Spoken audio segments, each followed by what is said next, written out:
ಕರುಣೆಯೇ ಮೂಲ. ನಮ್ಮ ಅಲ್ಪಮತಿಗೆ ವಿವೇಕದ ಜ್ಞಾನದ ಸ್ಪರ್ಶ ನೀಡಿದವರು ಗುರುದೇವರು. ಅನಂತ ಕರುಣಾಸಾಗರರು, ದಯಾನಿಧಿಗಳು. ಗುರುದೇವರ ಕೃಪಾಶೀರ್ವಾದಗಳಿಂದ ಧನ್ಯರಾಗಲು ಬಯಸುವವರು ನಾವು. ಗುರುದೇವರ ಅತ್ಯಂತ ಪ್ರಿಯವಾದ ನಿಜಗುಣದ ಕೈವಲ್ಯ ಪದ್ಧತಿಯ ಜ್ಞಾನ ಪ್ರತಿಪಾದನಾ ಸ್ಥಳದ ಮೂರನೇ ಸೂತ್ರದ ವಿವರಣೆ. ಇಲ್ಲಿ ಜ್ಞಾನ ವೈರಾಗ್ಯ ಉಪರತಿಗಳೆಂದಿವನೇ ಸಂಧಾನಿಸುತ್ತಿರೆ ಭೋಗ ಮೋಕ್ಷ ವಾಂಛಿತರು. ವಾಂಛಿತರು ಅಂತಂದ್ರೆ ಚಿಂತನ ಮಾಡೋದು, ಅನುಸಂಧಾನ ಮಾಡೋದು. ಇಲ್ಲಿ ನಾವು ಜಗತ್ತಿನಲ್ಲಿ ಹುಟ್ಟಿರುವಂತಹ ಪ್ರತಿಯೊಂದು ಜೀವಿಯೂ ಸಹಿತ ದೇಹ ನಾನು ಅನ್ನೋ ಭಾನವು ಬರುವ ಮುಂಚೆ ಹಸಿವು ತೃಷೆಗಳೆಂಬ ಬಯಕೆಗಳಿಂದ ಬಾಧಿತರಾಗಿ ಜನನ ತಾಳ್ತಿವೆ. ಇನ್ನು ಅದರಿಂದ ಆರಂಭಿಸಿ ನಮ್ಮ ಹಿಂದಿನ ಜನ್ಮಗಳ ಸಂಸ್ಕಾರದ ಫಲವಾಗಿ ಮನಸ್ಸಿನಲ್ಲಿ ಬಯಕೆಗಳು ಏನನ್ನಾದರೂ ಸಾಧಿಸಬೇಕೆಂಬ ವಾಂಛೆಯು ಇಲ್ಲಿ ಎಲ್ಲರಿಗೂ ಉಸಿರಾಟದಂತೆ ಸಾಮಾನ್ಯವಾಗ್ತಾ ಹೋಗ್ತದೆ. ಕೆಲವರ ಬಯಕೆಗಳು ಸಾಮಾನ್ಯವಾಗಿದ್ದು ಸುಲಭವಾಗಿ ಕೈಗೂಡುವಂತಿರಬಹುದು. ಇನ್ನು ಕೆಲವರ ಬಯಕೆಗಳು ಕಠಿಣವಾಗಿದ್ದು ಸತತ ಪರಿಶ್ರಮದಿಂದ ಸಿದ್ಧಿ ಆಗುವಂತವಾಗಿರಬಹುದು. ಆದ್ರೆ ಬಯಕೆಗಳು ಮಾತ್ರ ತೀರ ಸಾಮಾನ್ಯ. ಅದರಂತೆಯೇ ಪ್ರತಿ ವ್ಯಕ್ತಿ ತನ್ನ ಜೀವನದ 100 ವರ್ಷಗಳವರೆಗೆ ನಿತ್ಯ ನಿರಂತರ ಸಾಧನಾ ಕರ್ಮಗಳಲ್ಲಿ ನಿರತನಾಗಿದ್ರೂ ಸಹಿತ ಅವುಗಳೆಲ್ಲವೂ ಮುಖ್ಯವಾಗಿ ಇರೋದು ಎರಡೇ ವಿಧಗಳಲ್ಲಿ. ಒಂದು ಭೋಗಕ್ಕಾಗಿ, ಇನ್ನೊಂದು ಮೋಕ್ಷಕ್ಕಾಗಿ. ಇಲ್ಲಿ ಭೋಗ ಅಂದ್ರೆ ಅಪ್ಪಾಜಿಯವರು ಹೇಳ್ತಿರೋ ತರ 5 ಭೋಗಗಳು: ಶಬ್ದ, ಸ್ಪರ್ಶ, ರೂಪ, ರಸ, ಗಂಧ. ಇವೇ ಸಹಸ್ರ ರೂಪಗಳಾಗಿ ಭೋಗಗಳಾಗಿ ನಮ್ಮ ಮುಂದೆ ಹರಡಿಕೊಂಡಿವೆ ಅಂತ ಹೇಳ್ತಾ ಇದ್ರು. ಇನ್ನು ಮೋಕ್ಷ ಅನ್ನೋದು ಜ್ಞಾನಾನುಭವ. ಇಲ್ಲಿ ನಿಜಗುಣರು ಈ ಭೋಗ ಮೋಕ್ಷಗಳನ್ನ ಹೊಂದ ಬಯಸುವಂತಹ ಸಾಧಕರ ಜೀವನದ ಸಾಧನಗಳನ್ನ ಹೇಳ್ತಾ ಇದ್ದಾರೆ. ಅವು ಪ್ರಮುಖವಾಗಿ 3. ಒಂದನೇದು ಜ್ಞಾನ ಸಾಧನ, ಎರಡನೇದು ವೈರಾಗ್ಯ ಸಾಧನ, ಮೂರನೇದು ಯೋಗ ಸಾಧನ. ಇಲ್ಲಿ ಮೊದಲನೆಯದು ಜ್ಞಾನ ಸಾಧನ ಅಂದರೆ ಬ್ರಹ್ಮಜ್ಞಾನ. ಇದನ್ನು ಬ್ರಹ್ಮಜ್ಞಾನ ಹೊಂದಿದ ಗುರುಗಳಿಂದಲೇ ನಾವು ಕೇಳ್ಬೇಕು. ಆಗ ಮಾತ್ರ ಬ್ರಹ್ಮಜ್ಞಾನದ ಅನುಭವ ಆಗೋದು. ಇಲ್ಲದಿದ್ದರೆ ಬ್ರಹ್ಮಜ್ಞಾನವನ್ನ ಕೇಳಬಹುದು, ತಿಳಿಬಹುದು, ಹೇಳಬಹುದು. ಆದರೆ ಬ್ರಹ್ಮಜ್ಞಾನಕ್ಕೂ ಅದಕ್ಕೂ ಏನೂ ಸಂಬಂಧ ಇಲ್ಲ. ಅನುಭವವೇ ಅತ್ಯಂತ ಪ್ರಧಾನ ಅಂತ ಅಪ್ಪಾಜಿಯವರು ಪದೇ ಪದೇ ಹೇಳ್ತಾ ಇದ್ರು. ಈ ಗ್ರಂಥದ ಈ ಸ್ಥಳ ಪೂರ್ತಿ ಜ್ಞಾನಕ್ಕೆ ಮೀಸಲಾದದ್ದು. ಇದರ ಹೆಸರೇ ಜ್ಞಾನ ಪ್ರತಿಪಾದನಾ ಸ್ಥಳ. ಜ್ಞಾನ ಎಲ್ಲಿರ್ತದೋ ಅಲ್ಲಿ ವೈರಾಗ್ಯ ಉಪರತಿಗಳು ತಾನೇ ಬರ್ತವೆ ಅಂತ ಹೇಳ್ತಿದ್ರು. ಉಪರತಿ ಅಂತಂದ್ರೆ ಏಕಾಗ್ರತೆ, ಚಿತ್ತವೃತ್ತಿ ನಿರೋಧ. ವೈರಾಗ್ಯ ಅಂದ್ರೆ ಸಾಧನಾ ಸಿದ್ಧಿಗಾಗಿ ಅದಕ್ಕೆ ವಿರುದ್ಧವಾದವುಗಳನ್ನ ಬಿಡೋದೇ ವೈರಾಗ್ಯ. ಈಗ ನಾನಲ್ಲ ಅನ್ನೋದೇ ವೈರಾಗ್ಯ. ಜ್ಞಾನದಲ್ಲಿ ಇವು 3 ಒಟ್ಟಿಗೆ ಇರ್ತಾವಂತ ಅಪ್ಪಾಜಿಯವರು ಹೇಳ್ತಾ ಇದ್ರು. ಮಹಾತ್ಮರು ಹೇಳೋದು ಆದರೆ ಈ ಜ್ಞಾನ ಪ್ರಧಾನವಾದದ್ದು, ಉಳಿದವು ಗೌಣವಾಗಿರ್ತವೆ ಜ್ಞಾನಿಗಳಲ್ಲಿ ಅಂತ. ಇನ್ನು ಜ್ಞಾನವೆಂದರೆ ಬ್ರಹ್ಮಜ್ಞಾನ, ಆತ್ಮಜ್ಞಾನ. ಇದರ ವೈಶಿಷ್ಟ್ಯತೆ ಎಂದರೆ ನಾನಿದ್ದು ಬ್ರಹ್ಮಜ್ಞಾನವನ್ನ ಹೊಂದೋದಲ್ಲ, ನಾನನ್ನ ಕಳೆದುಕೊಂಡು ಬ್ರಹ್ಮವಸ್ತುವೇ ನಾನು ಅನ್ನುವಂತಹ ಅನುಭವವನ್ನ ತಂದುಕೊಳ್ಳೋದು. ಆ ಜ್ಞಾನ ಸ್ವರೂಪವೇ ನಾನು. ಅಲ್ಲಿ ತ್ರಿಪುಟಿಗಳಿಲ್ಲ, ಅದು ಕೇವಲ ಅರಿವದು. ಇಲ್ಲಿಯ ಸಾಧನಗಳಿಗೆ 3 ರೂಪವನ್ನ ಹೇಳ್ತಾ ಇದ್ದಾರೆ. ಒಂದು ಬೀಜ, ಇನ್ನೊಂದು ರೂಪ, ಇನ್ನೊಂದು ಕಾರ್ಯ.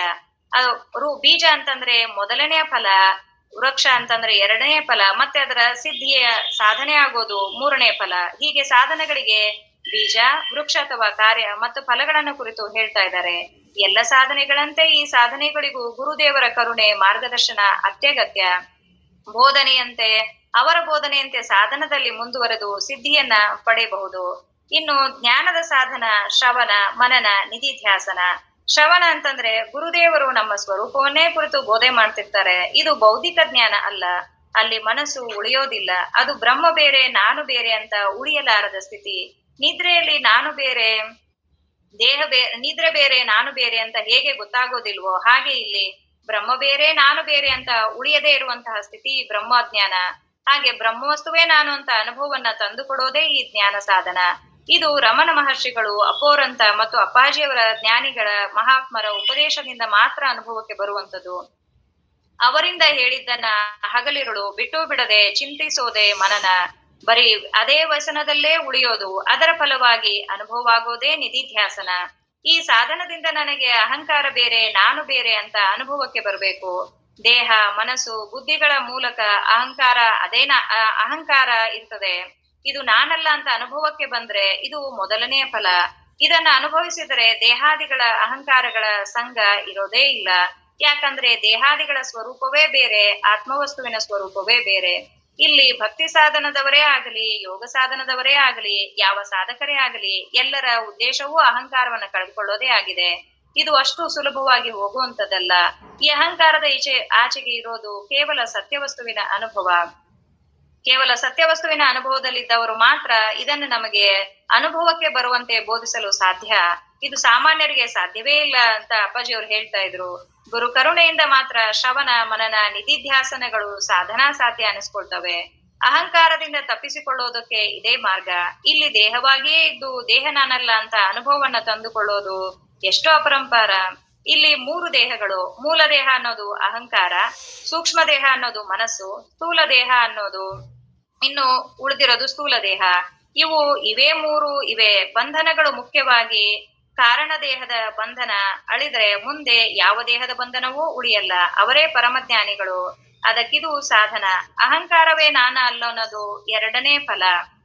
ಇದು ತೀವ್ರವಾದ ಶ್ರವಣ ಮನನದಿಂದ ಬರುವಂತದ್ದು. ಅಹಂಕಾರದ ಸ್ವಭಾವವೇ ಬೇರೆ, ನನ್ನ ಸ್ವಭಾವವೇ ಬೇರೆ. ನಾನ ಆತ್ಮವಸ್ತು, ಇದು ಅಹಂಕಾರ. ಇಲ್ಲಿ ಎಲ್ಲಾ ವ್ಯವಹಾರಗಳೂ ಅಹಂಕಾರದ್ದೇ, ನನ್ನದಲ್ಲ. ನಾನು ಇದರಿಂದ ಬೇರೆ ಇದ್ದೀನಿ ಅಂತ ಕೇಳಿ ಅರಿತು ಹಾಗಾದ್ರೆ ನಾನು ದೇಹ ಅಲ್ಲ, ಮನಸ್ಸು ಅಹಂಕಾರಗಳ ಅಲ್ಲದಾಗ ಇರ್ತೀವಲ್ಲ, ಅದು ನಿಧಿಧ್ಯಾಸನ. ಇದು ಶ್ರವಣಾದಿಗಳನ್ನ ನಿಷ್ಠೆಯಿಂದ ಮಾಡಿದರೆ ಮಾತ್ರ ಬರುವಂತದ್ದು. ಇನ್ನು ಇದು ಗುರು ಸಾನ್ನಿಧ್ಯದಲ್ಲೇ ನಡೆಯುವಂತ ಸಾಧನ. ಇಲ್ಲಂತಂದ್ರೆ ಮನಸ್ಸು ಏನೇನೋ ಕಲ್ಪನಾ ಮಾಡ್ತಾ ಹೋಗ್ತದೆ. ಅದು ಸಾಧನವನ್ನ ಮರೆಸಿ ಈ ವಿಷಯಾದಿಗಳಲ್ಲಿ ಆಸಕ್ತಿಯನ್ನುಂಟು ಮಾಡ್ತಿರ್ತದೆ. ಮನಸ್ಸಿನ ಕೈನಲ್ಲಿ ಸಿಕ್ಕರೆ ನಾವು ದುಃಖಿಗಳಾಗ್ತೀವಿ, ಭವಿಗಳಾಗ್ತೀವಿ, ಅಹಂಕಾರಿಗಳಾಗ್ತೀವಿ. ಆದ್ದರಿಂದ ಇವು ನಾನಲ್ಲ ಅಂತ ಅರಿತಾಗ ಆತ್ಮವಸ್ತುವೇ ನಾವಾಗ್ತೀವಿ. ಅಹಂಕಾರ ಹೋಗೋದು ಜ್ಞಾನದಿಂದ ಮಾತ್ರ. ಸಂಸಾರದ ಸಂಬಂಧವೇ ಉಳಿಯದಂತಾಗುವುದು ಇನ್ನು 3ನೇ ಫಲ. ಮೊದಲನೆಯದು ಶ್ರವಣ ಮತ್ತು ಮನನ ನಿಧಿಧ್ಯಾಸನಗಳಲ್ಲಿ ಸಾಧಕನು ತೊಡಗೋದು.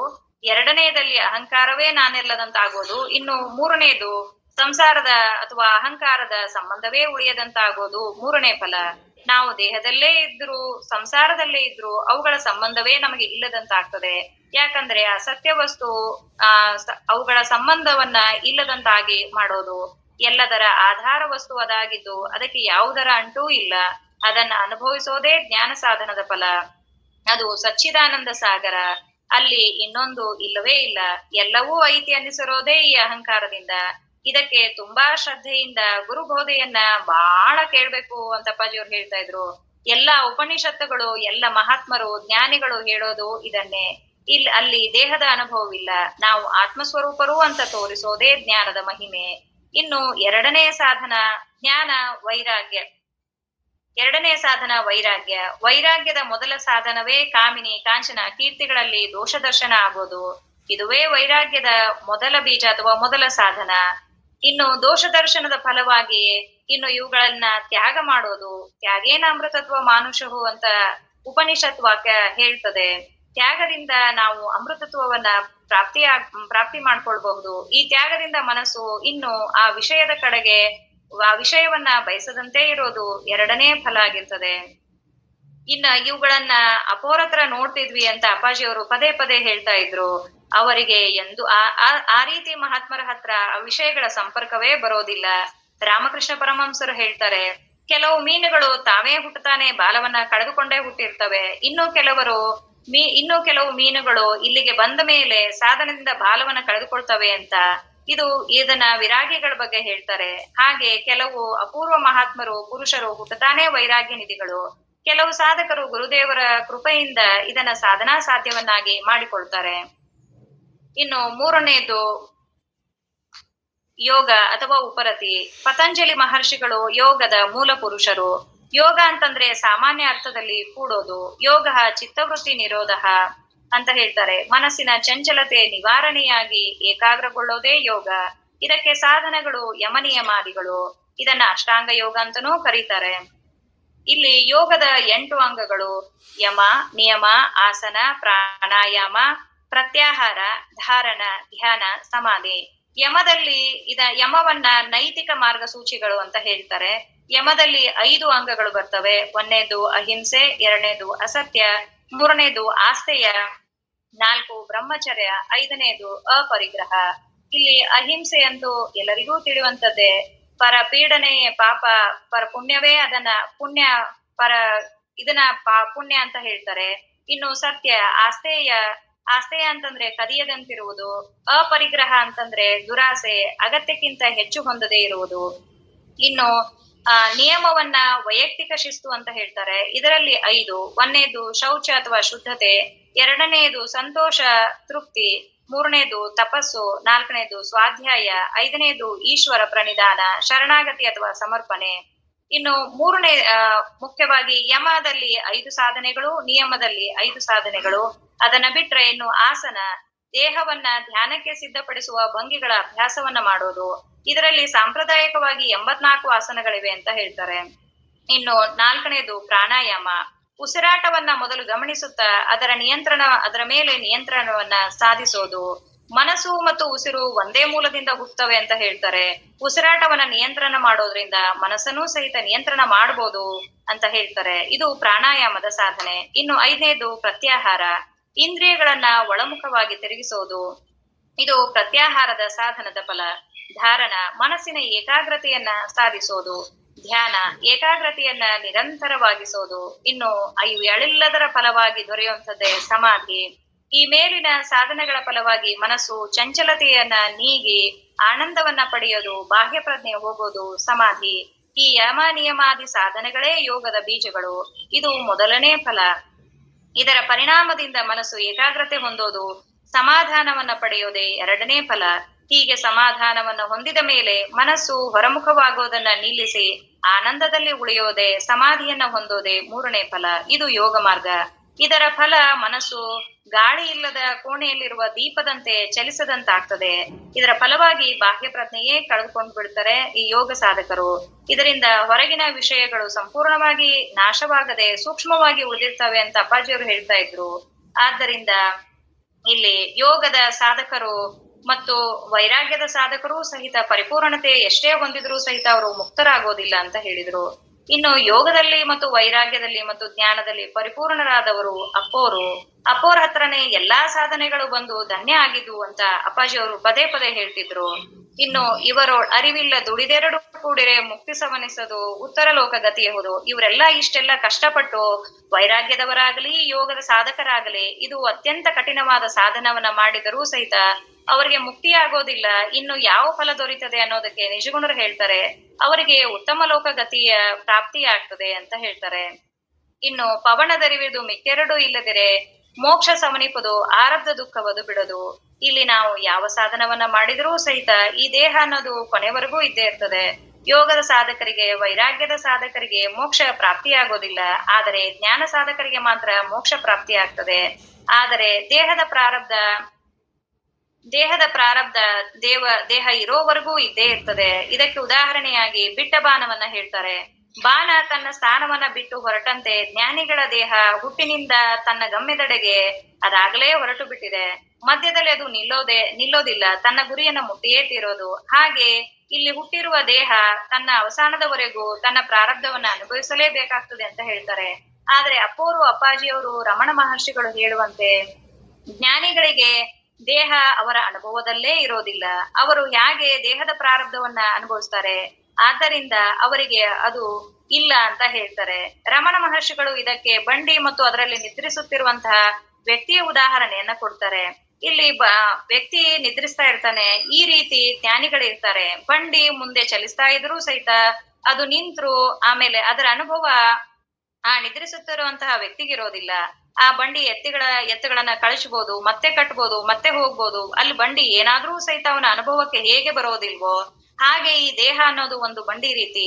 ನಿದ್ರಿಸುತ್ತಿರುವ ವ್ಯಕ್ತಿಯಂತೆ ಜ್ಞಾನಿ ಅನುಭವ ಈ ಬಂಡಿಗೆ ಏನಾದ್ರೂ ಸಹಿತ ಆ ನಿದ್ರಿಸುತ್ತಿರುವ ವ್ಯಕ್ತಿಗೆ ಹೇಗೆ ಅನುಭವದಿಲ್ಲವೋ ಹಾಗೆ ದೇಹಕ್ಕೆ ಏನಾದ್ರೂ ಸಹಿತ ಅದು ವ್ಯಕ್ತಿಯ ಜ್ಞಾನಿಯ ಅನುಭವದಲ್ಲಿ ಇರೋದಿಲ್ಲ ಅಂತ ರಮಣ ಮಹರ್ಷಿಗಳು ಹೇಳ್ತಾರೆ.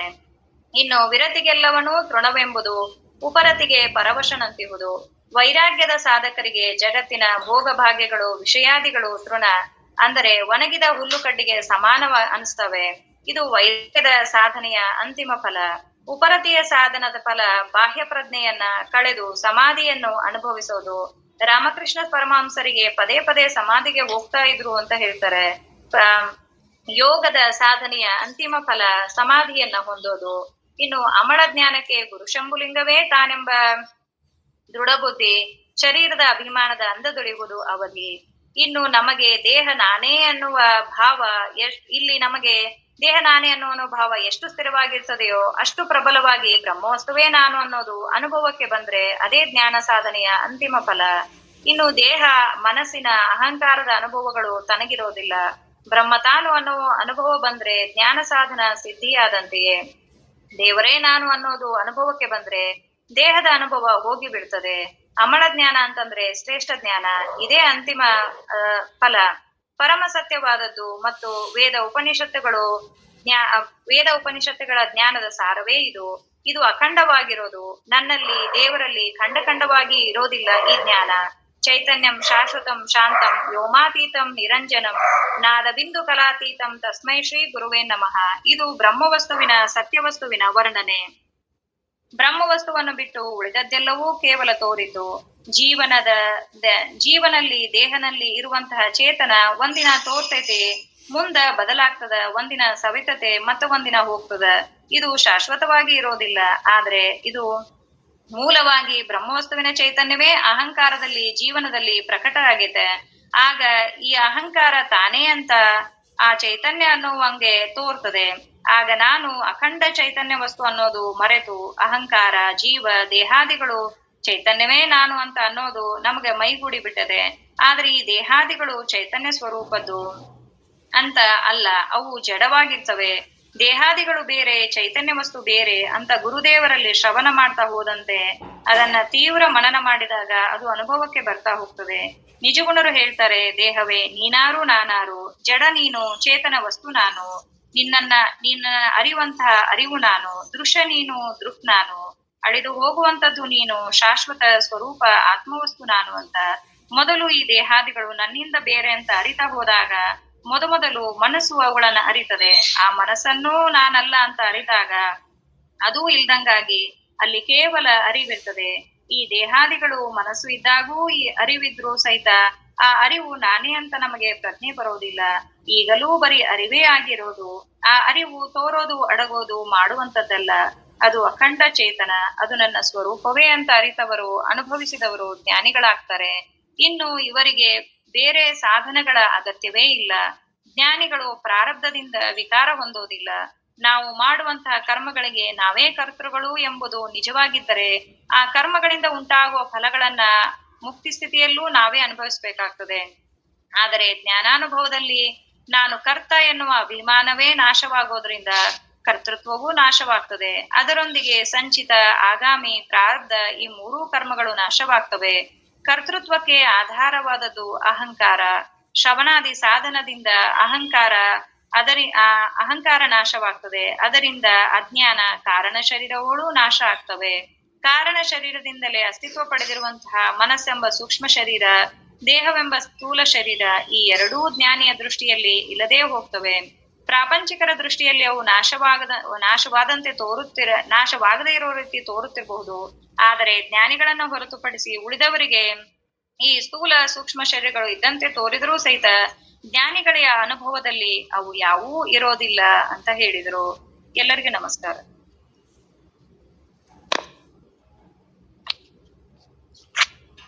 ಈಗ ಶ್ರೀವಾಣಿಯವರು ಈ ಸೂತ್ರವನ್ನು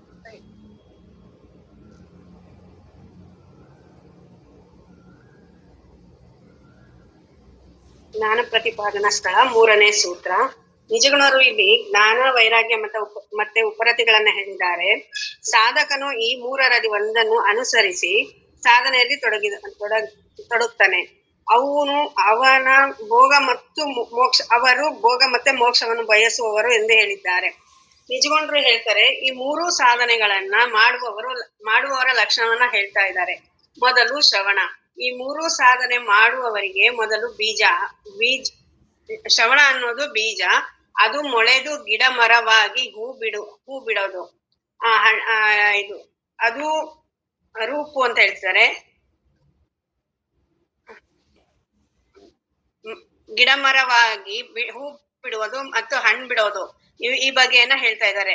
ಅಂದ್ರೆ ಬೀಜ ಇರುತ್ತೆ, ಬೀಜ ಗಿಡವಾಗಿ ಅದು ಹೂವಾಗಿ ಮರವಾಗಿ ಹೂವು ಮತ್ತೆ ಹಣ್ಣು ಫಲ ಬಿಡೋದು, ಈ 3 ರೀತಿಯಾಗಿ ಹೇಳ್ತಿದ್ದಾರೆ.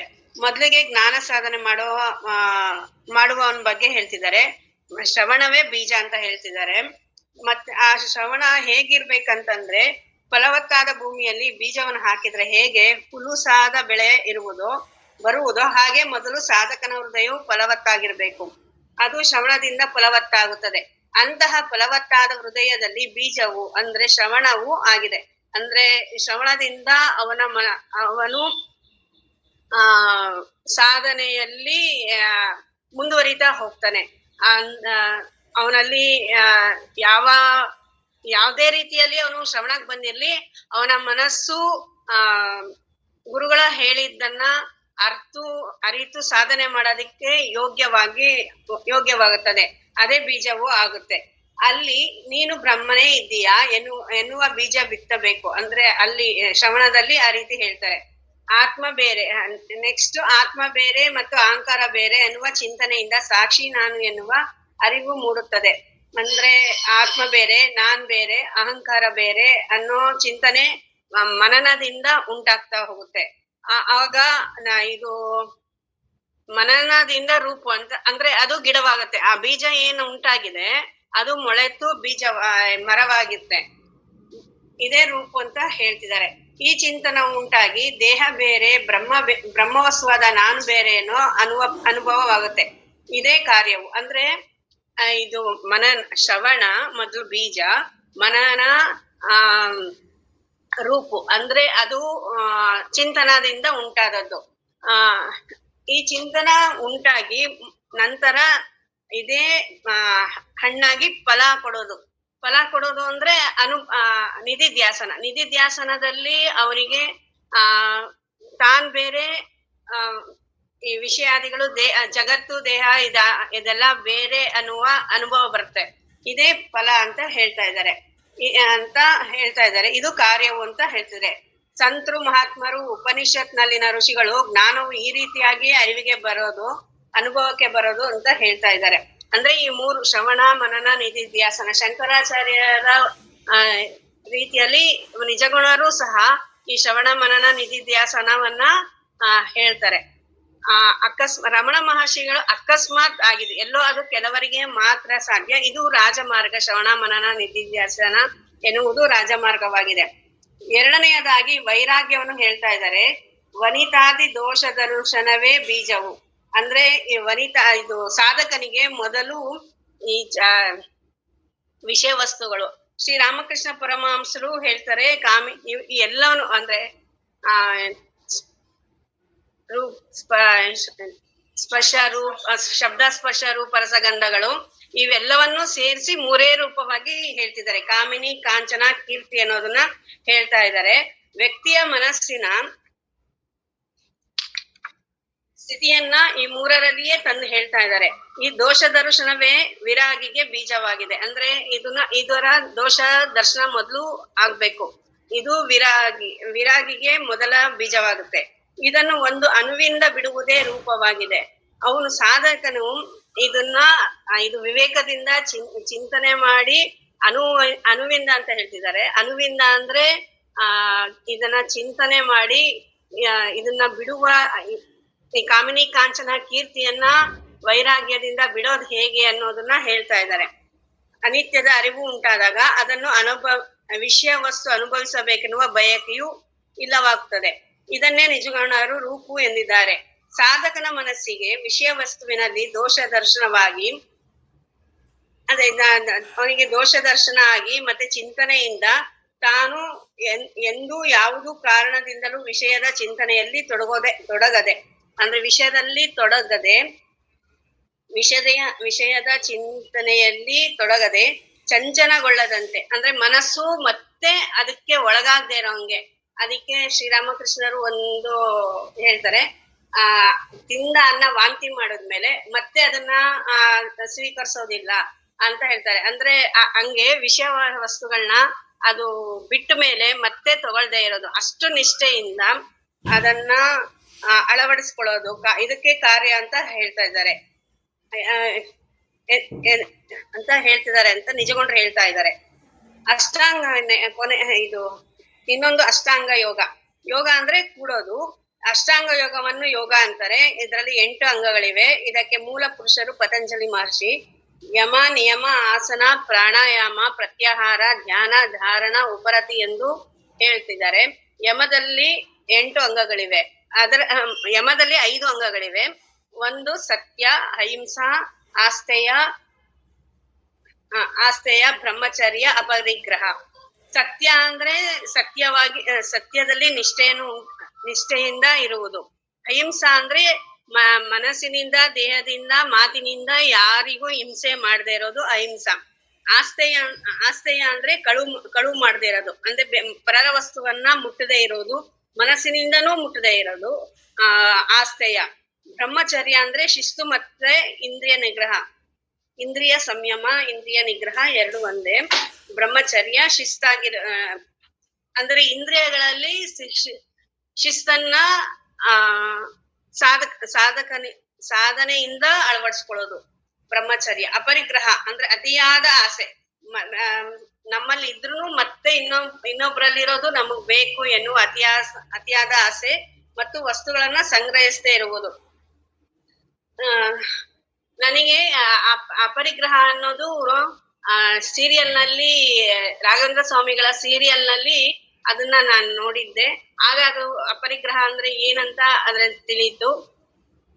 ಅದೇ ರೀತಿಯಾಗಿ ನಿಯಮದಲ್ಲಿ 5 ಅಂಗ: ಶೌಚ, ಸಂತೋಷ, ತಪಸ್ಸು, ಸ್ವಾಧ್ಯಾಯ, ಈಶ್ವರ ಪ್ರಣಿಧಾನ.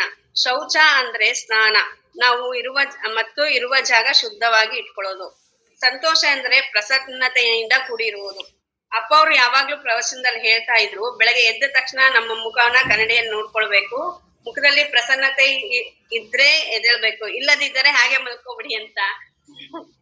ತಪಸ್ಸು ಎಂದರೆ ಯಾವುದೇ ಹಾಕಿಕೊಂಡ ನಿಯಮವನ್ನು ಯಾವುದೇ ಕಾರಣಕ್ಕೂ ಬಿಟ್ಟು ಬಿಡದೆ ಆಚರಿಸುವುದು, ಇದು ತಪಸ್ಸು.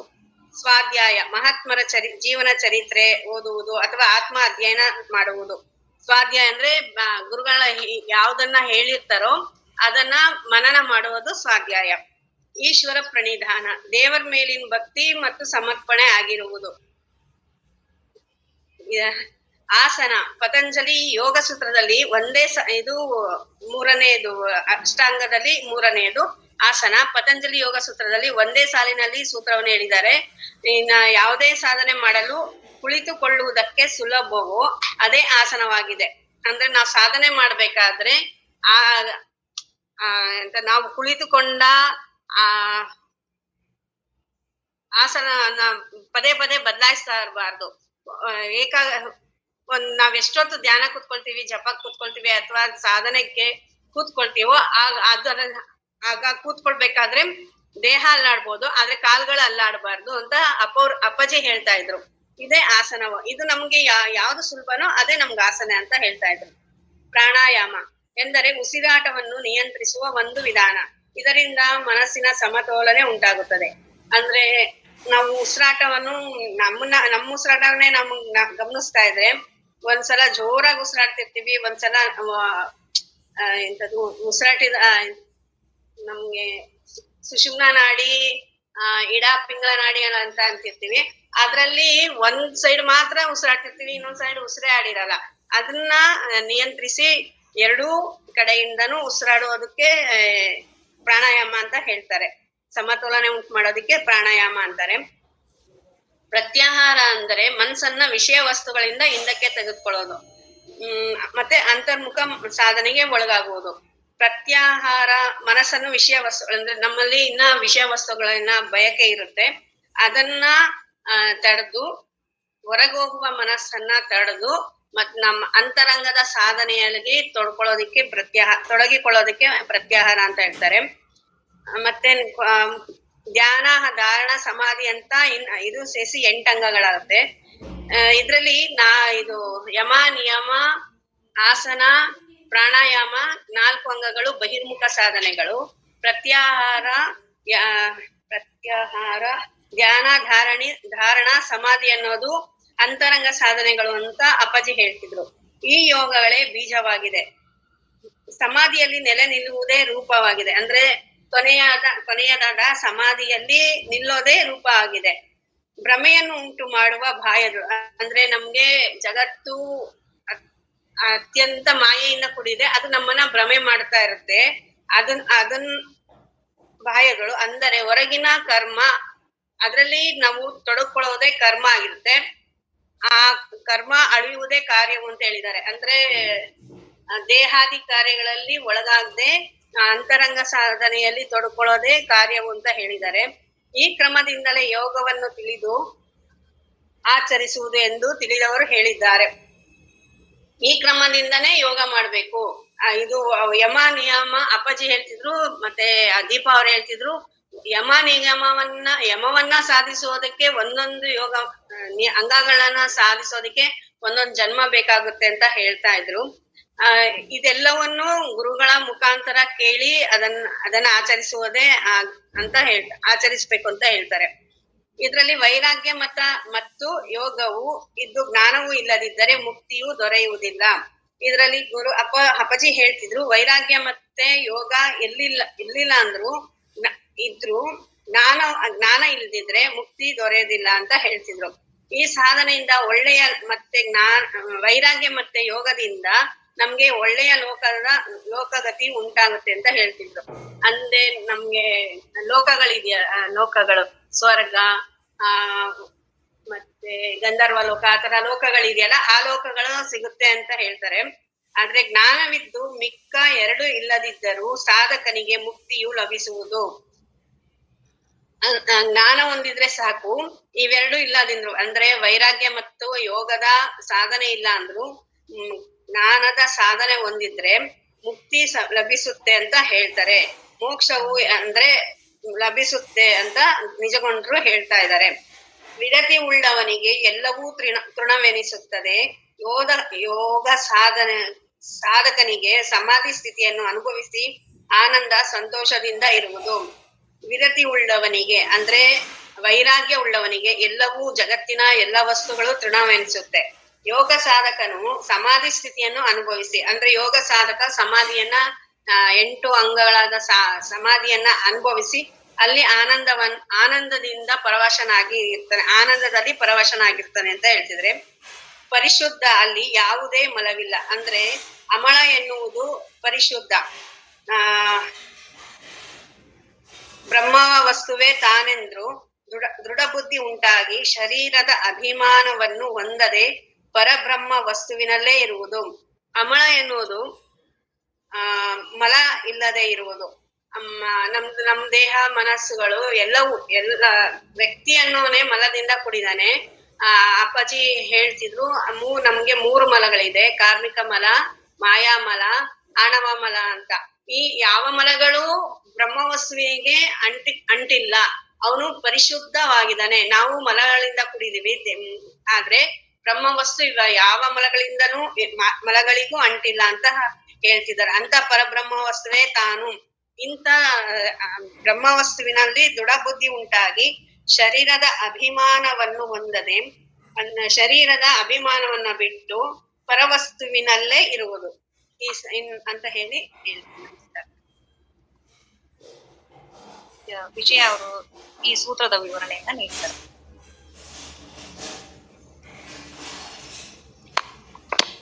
ಎಲ್ಲರಿಗೂ ನಮಸ್ಕಾರ. 3ನೆಯ ಸೂತ್ರ: ಜ್ಞಾನ ವೈರಾಗ್ಯೋಪರತಿಗಳೆಂಬುವನೆ ಸಂಧಾನಿಸುತ್ತಿರೆ ಭೋಗ ಮೋಕ್ಷ ವಾಂಛಿತರು. ವಾಂಛಿತರು ಅಂದ್ರೆ ಅಪೇಕ್ಷೆ ಪಡುವಂತದ್ದು. ನಿಜಗುಣರು ಮುಮುಕ್ಷುಗಳಿಗೆ ಬಹಳವಾದ ಸಂಶಯಗಳೆಲ್ಲ ಇರುತ್ತೆ. ಅದನ್ನ ಮುಮುಕ್ಷುಗಳಿಗೆ ತಿಳಿಸುತ್ತಾ ಹೋಗ್ತಾ ಇದ್ದಾರೆ. ಬಹಳಷ್ಟು ವಿಷಯಗಳನ್ನ ತಿಳಿಸ್ತಾರೆ. ಅದರಲ್ಲಿ ಜ್ಞಾನ ಅಂದ್ರೆ ಶಿವಭಾವ ಐಕ್ಯ, ವೈರಾಗ್ಯವನ್ನ ಸಾಧಿಸೋದು, ಉಪರತಿ ಅಂದ್ರೆ ಪರಿವಿಲ್ಲದೆ ಇರುವುದು. ಇವುಗಳನ್ನೆಲ್ಲ ಪಡೆದುಕೊಳ್ಳಬೇಕಾದ್ರೆ ಏನೇನ್ ಮಾಡ್ತಾರೆ, ಇದನ್ನೆಲ್ಲ ಮಾಡೋದ್ರಿಂದ ಏನಾಗುತ್ತೆ ಅನ್ನೋದ್ರ ಬಗ್ಗೆ ನಿಜಗುಣರು ಹೇಳ್ತಾ ಇದ್ದಾರೆ. ನಮ್ಗೆ ಜ್ಞಾನ ಪಡೆದವ್ರ ಬಗ್ಗೆ, ವೈರಾಗ್ಯ ಸಾಧಿಸಿದವ್ರ ಬಗ್ಗೆ, ಉಪರತಿ ಪಡೆದವರ ಬಗ್ಗೆ ನಮಗೆ ಅವ್ರ ಬಗ್ಗೆ ಏನು ಗೊತ್ತಿರೋದಿಲ್ಲ. ಇವ್ರನ್ನ ದೊಡ್ಡ ಜ್ಞಾನಿಗಳು ಅಂತ ಹೇಳಿ ನಾವು ಅನ್ಕೊಂಡಿರ್ತೀವಿ. ಆದ್ರೆ ನಮಗೆ ಅದರ ಪರಿವೇ ನಮ್ಗೇನು ಇರೋದಿಲ್ಲ. ಇವುಗಳನ್ನು ಒಂದೊಂದು ನಮಗೆ ಇದನ್ನ ಹೇಳ್ತಾ ಹೋಗ್ತಾ ಇದ್ದಾರೆ ನಿಜಗೊಂಡ್ರು. ಈಗ ವೈರಾಗ್ಯ ಮತ್ತೆ ಉಪರತಿ ಅವುಗಳನ್ನೆಲ್ಲ ಮಾಡೋದ್ರಿಂದ ಇಹಲೋಕದಲ್ಲೂ ಪರಲೋಕದಲ್ಲೂ ಸುಖವಾಗಿರ್ಬೋದು. ಮತ್ತು ವೈರಾಗ್ಯ ಉಪನಿಷತ್ತನ್ನ ಅಭ್ಯಾಸ ಮಾಡೋದ್ರಿಂದ ಏನೇನ್ ಆಗುತ್ತೆ ಅಂತ ಹೇಳ್ತಾ ಇದಾರೆ. ಮತ್ತೆ ಮನಸ್ಸಿನ ಭೋಗಗಳ ಅಪೇಕ್ಷೆ ಇರುತ್ತೆ, ಸ್ವರ್ಗಾದಿ ಭೋಗಗಳನ್ನ ಅನುಭವಿಸಬಹುದು. ನಾವು ಅತ್ಯಂತ ದುಃಖ ನಿವೃತ್ತಿ ಮತ್ತೆ ಜನನ ಮರಣ ದುಃಖ ಬಾಧೆಯನ್ನ ನಿವೃತ್ತಿ ಮಾಡ್ಕೊಳ್ಬೇಕು ಅಂದ್ರೆ, ಪರಮಾನಂದ ಪ್ರಾಪ್ತಿ ಪಡೆಯಬೇಕು ಅಂದ್ರೆ, ಅದೇ ಮೋಕ್ಷವನ್ನ ಅಪೇಕ್ಷಿಸಿದ್ರೆ ಅಂಥವರಿಗೆ ಜ್ಞಾನ ಮಾರ್ಗವನ್ನ ಹೇಳ್ತಾ ಇದ್ದಾರೆ. ಸದಾಕಾಲ ಆನಂದದಿಂದ ಇರಬೇಕು ಅಂದ್ರೆ ನಾವು ಜ್ಞಾನವನ್ನ ಪಡೆಯಲೇಬೇಕು. ವೈರಾಗ್ಯ ಉಪರತಿಗಳ ಫಲ ಏನಪ್ಪಾ ಅಂದ್ರೆ, ಜನ್ಮ ಜನ್ಮಾಂತರಗಳಲ್ಲಿ ಲೋಕಾಂತರದ ಗತಿ, ಇವುಗಳಲ್ಲಿ ಇಹಲೋಕದಲ್ಲಿ ಪರಲೋಕದಲ್ಲಿ ನಾವು ಸುಖವನ್ನ ಅನುಭವಿಸಬಹುದು. ಜ್ಞಾನಕ್ಕೆ ಬೀಜ ರೂಪ ಕಾರ್ಯ. ಜ್ಞಾನದಿಂದ ಏನಾಗುತ್ತದೆ ಅಂದ್ರೆ ನಮಗೆ ಪರಮಾನಂದ ಪ್ರಾಪ್ತಿ ಆಗುತ್ತದೆ. ಯಾರು ವೈರಾಗ್ಯ ಉಳ್ಳವರೋ ನಮಗೆ ಗೊತ್ತಿರುವುದಿಲ್ಲ. ಸಂಶಯ ಉಳ್ಳಂತವರಿಗೆ ಕೆಲವು ವಿಚಾರಗಳನ್ನು ಹೇಳುತ್ತಾರೆ. ಜ್ಞಾನ ಪಡೆಯಬೇಕಾದಾಗ ಮುಖ್ಯವಾದದ್ದು ಏನಂದ್ರೆ ಆನಂದ ಪಡೆದುಕೊಳ್ಳೋದು. ಜ್ಞಾನಕ್ಕೆ ಬೀಜ ಶ್ರವಣಾದಿಗಳು. ಇದಕ್ಕೆ ಗುರುವಿನ ಪಾದಕ್ಕೆ ಶರಣಾಗಿ ಗುರುವಿನ ವಾಕ್ಯಗಳನ್ನ ಶ್ರವಣ ಮಾಡಬೇಕು. ಗುರುವಚನವೇ ಶ್ರುತಿ, ಗುರುವಚನವೇ ಸ್ಮೃತಿ, ಗುರುವಚನವೇ ಆಗಮ ನಿಗಮಗಳು, ಸಕಲ ಸಿದ್ಧಿಗಳು, ಮೋಕ್ಷಗತಿ ಹೇತು, ಶ್ರವಣ ಮನನ ನಿಧಿಧ್ಯಾಸನ. ಇವುಗಳನ್ನ ನಾವು ಗುರುಗಳಿಂದ ಕೇಳಿ ಅದನ್ನ ಶ್ರವಣ ಮನನ ಮಾಡಬೇಕು. ನಮಗೆ ವಿಷಯಗಳಲ್ಲಿ ರಾಗ ಇರೋದ್ರಿಂದ ಮತ್ತೆ ಮತ್ತೆ ಹುಟ್ಟಿ ಬರಬೇಕಾಗುತ್ತದೆ. ಇದಕ್ಕೆ ಮೂಲ ಕಾರಣ ರಾಗವೇ ಎಂದು ಹೇಳುತ್ತಾರೆ. ಹುಟ್ಟಿ ಬರಬೇಕಾದ್ರೆ ಅದನ್ನ ದುಃಖ ನಿವೃತ್ತಿ ಆಗಬೇಕಾದರೆ ಜ್ಞಾನ ಪಡೆದುಕೊಳ್ಳಬೇಕು. ಅದಕ್ಕೆ ಶ್ರವಣ ಮನನ ನಿಧಿಧ್ಯಾಸನವನ್ನು ಮಾಡಬೇಕು. ದೃಢ ಅಪರೋಕ್ಷ ಜ್ಞಾನವನ್ನು ಆಗುವವರೆಗೂ ಶ್ರವಣ ಮಾಡಬೇಕಾಗುತ್ತದೆ. ಶ್ರವಣಾದಿಗಳೇ ಜ್ಞಾನ ಉತ್ಪತ್ತಿಗೆ ಬೀಜ.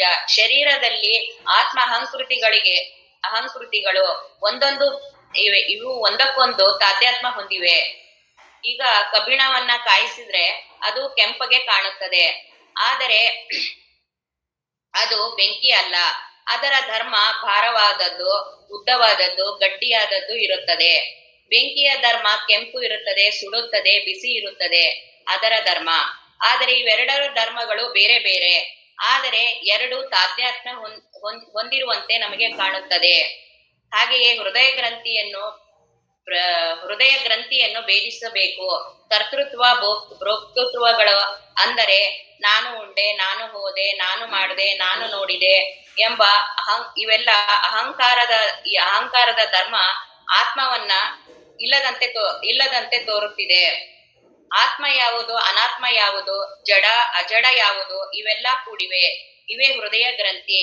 ಇವುಗಳನ್ನ ಎಳೆಯಾಗಿ ತಿಳಿದುಕೊಂಡು ಸಪರೇಟ್ ಮಾಡುವುದು, ವಿವೇಕ ಮಾಡುವುದು, ವಿಚಾರ ಮಾಡುವುದರಿಂದ ನಮ್ಮ ಸ್ವರೂಪದ ಜ್ಞಾನವಾಗುತ್ತದೆ. ದೇಹ ಮೊದಲುಗೊಂಡು ಅಹಂಕಾರದವರೆಗೆ ಇವೆಲ್ಲಕ್ಕೂ ನಾನು ಬೇರೆ ಇದ್ದೇನೆ, ಅಸಂಗನಿದ್ದೇನೆ, ಸಾಕ್ಷಿ ರೂಪದಿಂದ ಇದ್ದೇನೆ ಎಂಬುದನ್ನ ಅರಿತುಕೊಳ್ಳಬೇಕು. ವೈರಾಗ್ಯ ವಿಷಯಾದಿಗಳನ್ನ ಬಿಡುವಂತಹುದು. ಅಂದ್ರೆ ಹೆಂಡತಿ ಗಂಡ ವಸ್ತುಗಳನ್ನು ಬಿಡೋದಲ್ಲ, ಮನಸ್ಸಿನಿಂದ ಬಿಡಬೇಕು.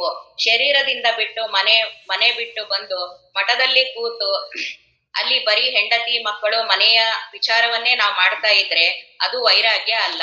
ಮನೆಯಿಂದ ದೂರ ಹೋಗಿ ನಾನು ಮನೆಯನ್ನು ಬಿಟ್ಟು ಬಂದಿದ್ದೇನೆ ಅಂತ ಅನ್ಕೊಂಡು ಫೋನಿನಲ್ಲಿ ಎಲ್ಲವನ್ನ ವಿಚಾರಿಸೋದು ಅದು ವೈರಾಗ್ಯವೂ ಅಲ್ಲ.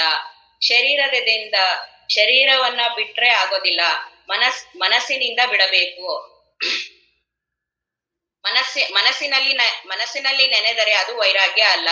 ಯಾವುದು ಸತ್ಯ ಅಂತ ತಿಳಿದುಕೊಳ್ಳಬೇಕು. ಹೆಂಡತಿ ಗಂಡ ಸತ್ಯ ಇದ್ದಾರ, ಯಾವಾಗಲೂ ಇರುತ್ತಾರ, ಬಹಳಷ್ಟು ಪ್ರೀತಿ ಇಟ್ಟಿರುತ್ತೇವೆ, ಮೋಹ ಮಾಡಿರುತ್ತೇವೆ. ಯಾವ ಸಮಯದಲ್ಲಿ ಹೋಗಿ ಬಿಡುತ್ತಾರೋ ಆಗ ಬಹಳ ದುಃಖ ಆಗುತ್ತದೆ. ಇಂತಹ ದೋಷಗಳನ್ನು ಗುರು ಮುಖಾಂತರ ನಾವು ತಿಳಿದುಕೊಂಡು ನಾವು ಅದರ ದೋಷವನ್ನು ಕಂಡುಹಿಡಿದು ನಾವು ಅದರ ದರ್ಶನವನ್ನ ಮಾಡಿಕೊಂಡರೆ ಈ ವಿಷಯಗಳ ಆಸಕ್ತಿ ಕಡಿಮೆ ಆಗುತ್ತದೆ. ವೈಭೋಗ ಜೀವನ ಇದ್ದಾಗ ವೈರಾಗ್ಯ ಭಾವ ಬರುವುದಿಲ್ಲ. ಹೀಗೆ ತಿಳಿಯುವುದು ಎಲ್ಲಾ ಇದ್ದು ಆ ಭಾವದಲ್ಲಿ ಇರಬೇಕು. ವೈಭೋಗಗಳೆಲ್ಲ ಇದ್ದು ವೈರಾಗ್ಯ ಭಾವದಲ್ಲಿ ಇರಬೇಕು. ದೋಷವನ್ನು ಕಾಣಬೇಕು. ವೈರಾಗ್ಯಕ್ಕೆ ಬೀಜ ವಿಷಯಗಳ ದೋಷವನ್ನು ಕಂಡುಕೊಳ್ಳುವುದು. ನಮಗೆ ಕ್ರಮಶಾಸ್ತ್ರವಾಗಬೇಕು. ಆಗ ಯಾರು ಯಾವ ಮಟ್ಟದಲ್ಲಿ ಇದ್ದಾರೆ ಅನ್ನೋದು ಗೊತ್ತಾಗುತ್ತದೆ. ಚರ್ಚೆ ಮಾಡಬೇಕಾದರೂ ಕ್ರಮಶಾಸ್ತ್ರ ಗೊತ್ತಾಗಬೇಕು. ಪಕ್ಕಾ ಶ್ರವಣ ಆಗಬೇಕು. ಸಂಶಯಗಳೇ ಆಗ ಉಳಿಯೋದಿಲ್ಲ. ಈಗ ನಮಗೆ ಗೊತ್ತಿದೆ, ಕರೆಂಟ್ ಹಿಡಿದ್ರೆ ನಮ್ಗೆ ಕರೆಂಟ್ ಹೊಡೆದು ನಾವು ಕರೆಂಟ್ ಹೊಡೆಯುತ್ತೆ ಮತ್ತು ನಾವು ಸಾಯುತ್ತೇವೆ ಅಂತ ಗೊತ್ತಾಗುತ್ತದೆ. ಅದರ ದೋಷ ನಮ್ಗೆ ಗೊತ್ತಾಗಿದೆ, ಅದಕ್ಕೆ ನಾವು ಕರೆಂಟ್ ನ ಮುಟ್ಟೋದಿಲ್ಲ. ಹೀಗೆ ವಿಷಯಗಳ ದೋಷ ಗೊತ್ತಾದರೆ ನಾವು ವಿಷಯಗಳನ್ನು ಬಿಟ್ಟು ಬಿಡುತ್ತೇವೆ. ತ್ಯಾಗ ಮಾಡುವುದು. ಹೀಗೆ ವಿಷಯಗಳ ದೋಷ ಗೊತ್ತಾದರೆ ನಾವು ವಿಷಯಗಳನ್ನು ಬಿಟ್ಟು ಬಿಡುತ್ತೇವೆ, ತ್ಯಾಗ ಮಾಡುತ್ತೇವೆ. ಮನಸ್ಸು ಮತ್ತೆ ಮತ್ತೆ ಅತ್ತ ಹೋಗದಂತೆ ಇರೋದೇ ವೈರಾಗ್ಯವಾಗಿದೆ. ವಯಸ್ಸಾದರೂ ಮಠಕ್ಕೆ ಹೋಗಿ ಕೂತುಕೊಳ್ಳುವುದಿಲ್ಲ. ಮನೆ ಕಾಯೋದು, ಮೊಮ್ಮಕ್ಕಳು ಸೊಸೆಯಂದಿರ ಹೇಳಿದ ಕೆಲಸ ಮಾಡುವುದು, ಮೊಮ್ಮಕ್ಕಳನ್ನು ನೋಡಿಕೊಳ್ಳೋದು. ವಯಸ್ಸಾಗಿದ್ದರೂ ಎಲ್ಲಾ ಮುಗಿದಿರುತ್ತದೆ. ಆದರೆ ಇನ್ನೂ ಆಸೆ ಇಟ್ಟುಕೊಂಡಿರುತ್ತೇವೆ. ಮೊಮ್ಮಕ್ಕಳ ಮದುವೆ ಮಾಡಬೇಕು ಅನ್ನೋ ಆಸೆ ಇಟ್ಟುಕೊಂಡಿರುತ್ತೇವೆ. ಸಾಕಷ್ಟು ಬೇಕಾದಷ್ಟು ಮಾಡಿದ್ದೇನೆ, ಇನ್ನು ಸಾಕು ಎಂಬ ಭಾವ ನಮಗೆ ಬರೋದೇ ಇಲ್ಲ. ಉಪರತಿ ಬೀಜ ರೂಪ ಕಾರ್ಯ. ಯಾವಾಗಲೂ ಅಷ್ಟಾಂಗ ಯೋಗಗಳನ್ನು ಹೇಳುತ್ತಿದ್ದಾರೆ. ಯಮ, ನಿಯಮ, ಆಸನ, ಪ್ರಾಣಾಯಾಮ, ಪ್ರತ್ಯಾಹಾರ, ಧ್ಯಾನ, ಧಾರಣ, ಸಮಾಧಿ 8 ಅಂಗಗಳನ್ನು ಅಭ್ಯಾಸ ಮಾಡುವುದು ಯೋಗ. ಅಂದರೆ ಮನಸ್ಸನ್ನು ಪರಮಾತ್ಮನಲ್ಲಿ ಲೀನ ಮಾಡುವುದು. 8 ಅಂಗಗಳನ್ನ ಪದೇ ಪದೇ ಅಭ್ಯಾಸ ಮಾಡುವುದರಿಂದ ಮನಸ್ಸನ್ನು ಏಕಾಗ್ರತೆ ಮಾಡಿ ಪರಮಾತ್ಮನಲ್ಲಿ ಲಯ ಮಾಡಬಹುದು. ಉಪರತಿ ಅಂದ್ರೆ ಪರವೇ ಇಲ್ಲದೆ ಇರುವುದು ಅಂತ. ಹಾಗಂತ ಈಗ ಒಬ್ಬ ಡ್ರಿಂಕ್ಸ್ ಮಾಡೋರು ಸಹಿತ ಅವರಿಗೆ ದೇಹದ ಮೇಲೆ ಏನು ಪರಿವೇ ಇರೋದಿಲ್ಲ, ಆದ್ರೆ ಅದು ಉಪರತಿ ಅಂತ ಅಲ್ಲ. ಈ ಮೂರರಲ್ಲಿ ಜ್ಞಾನ, ವೈರಾಗ್ಯ, ಉಪರತಿ. ಜ್ಞಾನ ವೈರಾಗ್ಯ ಉಪರತಿ ಮೂರರಲ್ಲಿ ಬರೀ ಜ್ಞಾನ ಒಂದೇ ಇದ್ರುನು ವೈರಾಗ್ಯ ಉಪರತಿಗಳಿಂದ ಕೂಡಿದ್ರೆ ಮೋಕ್ಷ ಆಗೋದಿಲ್ಲ.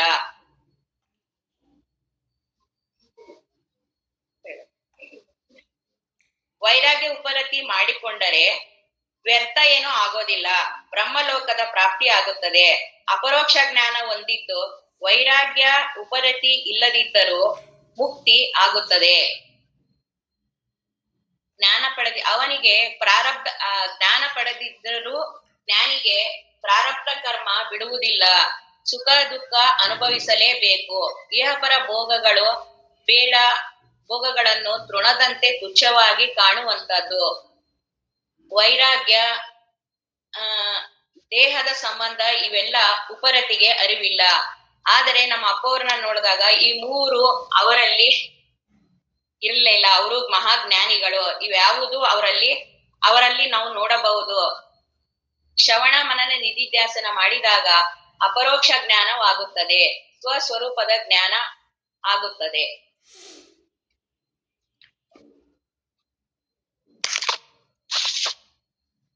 ಧನ್ಯವಾದಗಳು.